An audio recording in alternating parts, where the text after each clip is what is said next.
আসসালামু আলাইকুম। সবাই কেমন আছেন? আশা করি সবাই ভালো আছেন। আজকে হাজির হয়েছি কৃষি বিষয়ক একটি ভিডিও নিয়ে।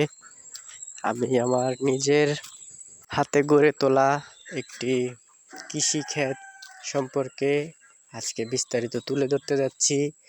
যে এই ক্ষেতে আছে আপনার মরিচ গাছ, বেগুন গাছ, কুমড়ো গাছ, বরবটি গাছ, তারপরে আপনার আরো অনেক ধরনের গাছ, চাল কুমার গাছ, তারপরে আলু গাছ, বিভিন্ন কৃষি বিষয়ক সংমিশ্রণে তৈরি করা হয়েছে আমার প্রিয় ক্ষেতটি। যারা স্টুডেন্ট লাইফে অবসর সময় পার করছে তাদের জন্য একটি উপকারী একটা ভিডিও হবে। আশা করি ভিডিওটা দেখলে বুঝতে পারবেন। অবসর সময় পার না করে আমরা যদি কৃষিকাজের উপরে আসক্তি হই বা কৃষিকাজের উপরে সময় দেই, তাহলে আমাদের পারিবারিক শাকসবজির চাহিদা পূরণের পাশাপাশি নিজেরাও আর্থিকভাবে উপকৃত হতে পারি।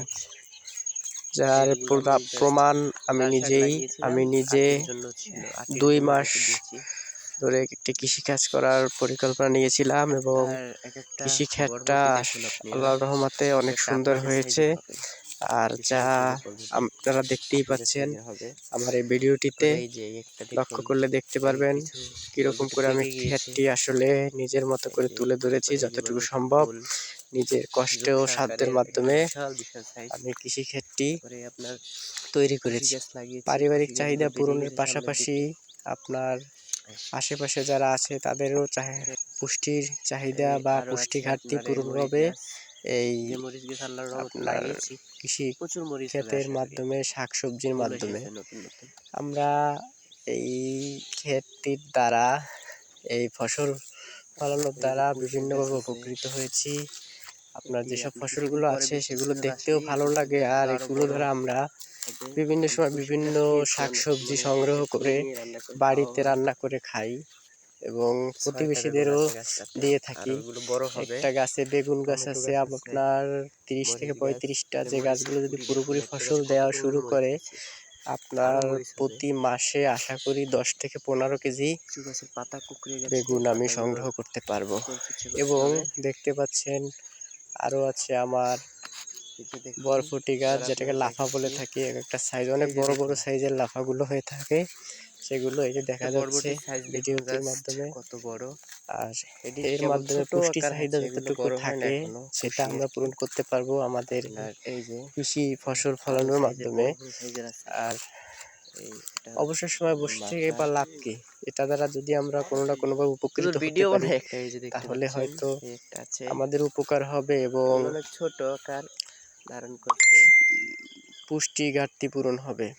আর নিজের হাতে গড়ে তোলা একটা কৃষি খামার বা কৃষি ক্ষেত, নিজের হাতে গড়ে তোলাটা একটা অন্যরকম একটা ফিল, যেটা আপনারা নিজেরা যদি নিজে কাজগুলো না করেন তাহলে বুঝতে পারবেন না।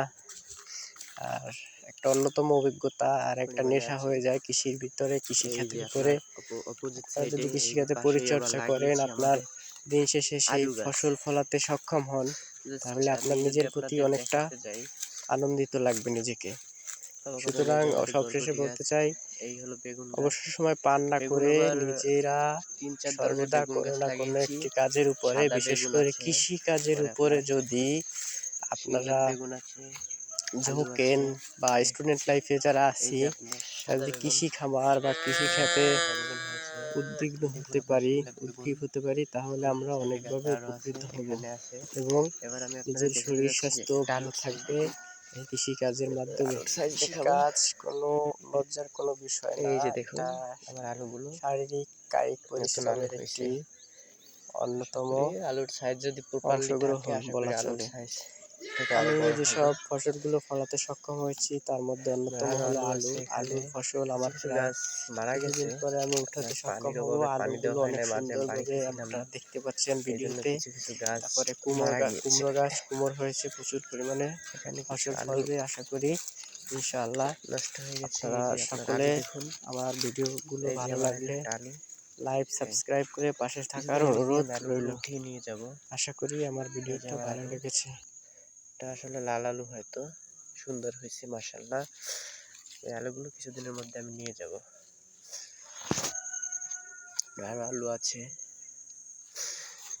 পানি দিয়েছি, কিছু কিছু আলু আছে বড় ছোট হবে। এই যে আমার বেগুন, বেগুন গাছে বেগুন হয়েছে দেখুন। এই যে কুমড়ো গাছ আছে বড়।